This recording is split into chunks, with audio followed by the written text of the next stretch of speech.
Hello everyone, welcome to G-Pod Plus 2 Humanities. It's me and Nafi. എല്ലാവർക്കും മക്കളെ G-Pod plus two history ക്ലാസ്സിലേക്ക് സ്വാഗതം. So നിങ്ങൾ plus two ഹിസ്റ്ററിയുടെ എക്സാമിന് 100% ഉറപ്പായും ചോദിക്കുന്ന ഒരു ക്വസ്റ്റ്യൻ ആണ് ക്രോണോളജിക്കൽ ഓർഡർ. നിങ്ങൾ പ്ലസ് വൺ ഓൾറെഡി ചെയ്തിട്ടുണ്ടാവില്ലേ? അതായത് കുറേ സംഭവങ്ങൾ തരും, ആ സംഭവങ്ങളെ ഇയറിന്റെ ബേസിൽ നിങ്ങൾ ഓർഡർ ആക്കി വെക്കുക കേട്ടോ. ഇയർ നിങ്ങൾക്ക് തരില്ല, ഇയർ നിങ്ങൾ എന്ത് ചെയ്യണം? ഓർത്തെടുത്ത് എഴുതണം. അപ്പോൾ 4 മാർക്കിനാണ് ഇത് ചോദിക്കുക. അപ്പം ഏതൊക്കെ ചാപ്റ്ററിനാണ് ക്രോണോളജിക്കൽ ഓർഡർ ചോദിക്കുക, ക്രോണോളജിക്കൽ ഓർഡർ ചോദിക്കാൻ ചാൻസ് ഉള്ള സംഭവങ്ങൾ ഏതൊക്കെ നമ്മൾ പറഞ്ഞുതരാം. അപ്പോൾ ഇത്ര അപ്ഡേഷൻ നമ്മുടെ ചാനൽ സബ്സ്ക്രൈബ് ചെയ്ത് വെച്ചോ, മാക്സിമം ഫ്രണ്ട്സിലേക്ക് ലിങ്ക് ഒന്ന് ഷെയർ ചെയ്ത് കൊടുത്തോ. അപ്പോൾ ശ്രദ്ധിക്കണേ, നിങ്ങൾ ഇത് ശ്രദ്ധിക്കുക. കഴിഞ്ഞ പഠിച്ച പോലെ തന്നെ ഓരോ ഇയറിലും ഓരോ സംഭവങ്ങൾ നടക്കുന്നുണ്ട്. ആ സംഭവങ്ങൾ ഓർത്ത് വെക്കുകയാണ് വേണ്ടത് കേട്ടോ. അപ്പോൾ ഇത് പഠിക്കാൻ വളരെ സിമ്പിൾ ആണ്. ഈ വർഷത്തെ നിങ്ങൾ എന്ത് ചെയ്യുന്നു? ഒരു വണ്ടിയുടെ നമ്പറായി കണക്കാക്കുന്നു. ഈ സംഭവത്തെ നിങ്ങൾ എന്ത് ചെയ്യുന്നു? ഒരു വണ്ടിയായി കണക്കാക്കുന്നു. അപ്പോൾ 1492 എന്നുള്ള വണ്ടി ഏതാടാ? Vasco D ഗാമയാണ്. 1577 1570 എന്നുള്ള വണ്ടി ഏതാണ്? നമ്മുടെ പോർച്ചുഗീസുകാർ കേരളത്തിൽ പ്രിന്റിംഗ് കൊണ്ടുവന്നത്. 1604 1604 എന്താടാ? ഡച്ചുകാർ കോഴിക്കോട് എത്തിയത്.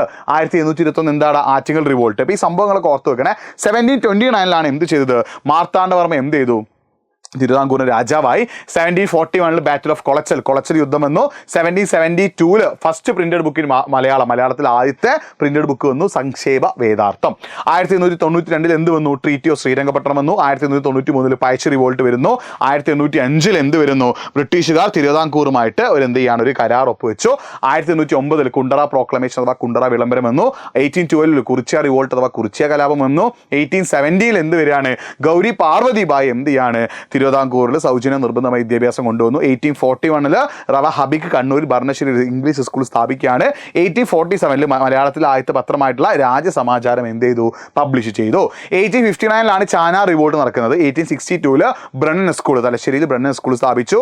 1866 പാലക്കാട് വിക്ടോറിയ ഹൈസ്കൂൾ സ്ഥാപിക്കുകയാണ്. 1875 മഹാരാജാസ് കോളേജ് എവിടെ സ്ഥാപിച്ചു? തിരുവനന്തപുരത്ത് സ്ഥാപിച്ചു.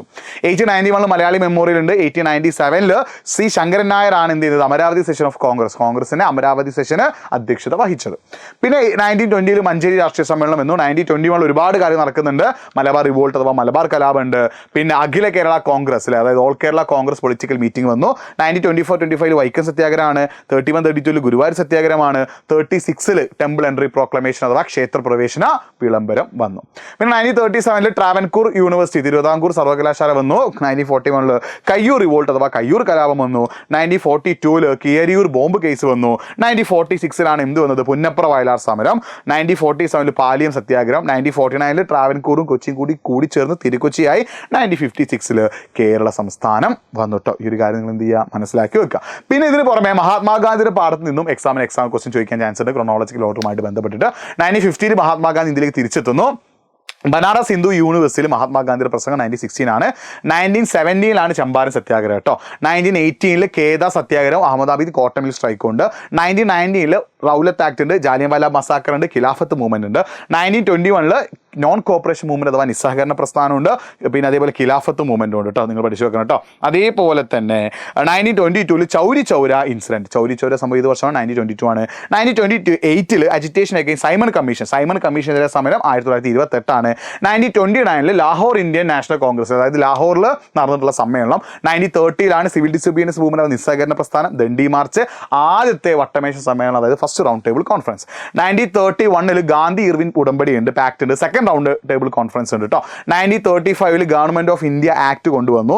1937 പ്രൊവിൻഷ്യൽ ഇലക്ഷൻ, പ്രവിശ്യ തെരഞ്ഞെടുപ്പ് നടക്കുകയും കോൺഗ്രസ് മിനിസ്റ്ററീസ് വന്നു. 1939 സെക്കൻഡ് വേൾഡ് വാർ ആരംഭിക്കുന്നത്. അതേപോലെ തന്നെ കോൺഗ്രസ് മന്ത്രിമാർ രാജിവെക്കുന്നു. അടുത്ത 1940 Muslim League Pakistan resolution, Muslim ലീഗിന് പാകിസ്ഥാൻ പ്രമേയം. 1942 ക്രിപ്സ് മിഷനും ക്വിറ്റ് ഇന്ത്യ മൂവ്മെന്റും ക്വിറ്റ് ഇന്ത്യ പ്രസ്ഥാനവും.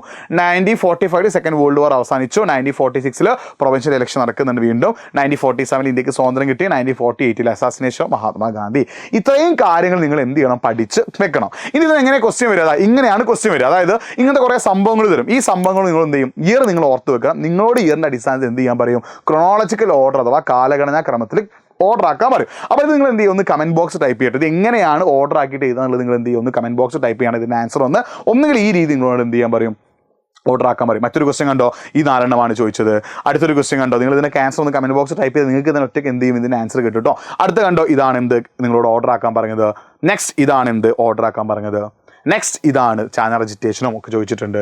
പിന്നെ ഇങ്ങനെയുള്ള ക്വസ്റ്റ്യൻസ് എന്ത് ചിലപ്പോൾ ഇതിൽ ഓർഡർ ആക്കാൻ തരും. അപ്പോൾ നിങ്ങൾ ശ്രദ്ധിക്കേണ്ട കാര്യം എന്താ, ഏത് സംഭവങ്ങൾ തന്നാലും നിങ്ങൾക്ക് വർഷം തരില്ല, വർഷം നിങ്ങൾ ഓർത്തെടുത്ത് വേണം ഓർഡർ ആക്കി ചെയ്താൽ. അപ്പോൾ ഇതേപോലുള്ള ക്വസ്റ്റ്യൻസ് ഒക്കെ നിങ്ങൾക്ക് എവിടെ അവൈലബിൾ ആണ്? അവിടെ റാപ്പിഡ് റിവിഷൻ ബാച്ചിൽ അവൈലബിൾ ആണ്. നിങ്ങൾ എജുപോണിൻ്റെ റാപ്പിഡ് റിവിഷൻ ബാച്ചിൽ ജോയിൻ ചെയ്താൽ നിങ്ങൾക്ക് അവിടെ റെക്കോർഡ് ക്ലാസ്, ലൈവ് ക്ലാസ് കാര്യങ്ങളൊക്കെ കിട്ടും. അപ്പോൾ ജോയിൻ ചെയ്യാൻ ഇൻട്രസ്റ്റ് ഉണ്ടെങ്കിൽ കമൻറ്റ് ബോക്സിൽ ഫോം ഒന്ന് ഫില്ല് ചെയ്യുക, അല്ലെങ്കിൽ nafi.edu എന്ന ഇൻസ്റ്റാഗ്രാം പേജിലേക്ക് ഒന്ന് മെസ്സേജ് അയച്ചോ. അപ്പോൾ ഈ ഹോംവർക്കിന് ആൻസർ ഒക്കെ നിങ്ങൾ കമൻറ്റ് ബോക്സിൽ ടൈപ്പ് ചെയ്ത് നോക്കിയിട്ട് നിങ്ങൾക്ക് എത്രത്തോളം ആൻസർ ചെയ്യാൻ പറ്റുന്നതെന്ന് അറിയാം.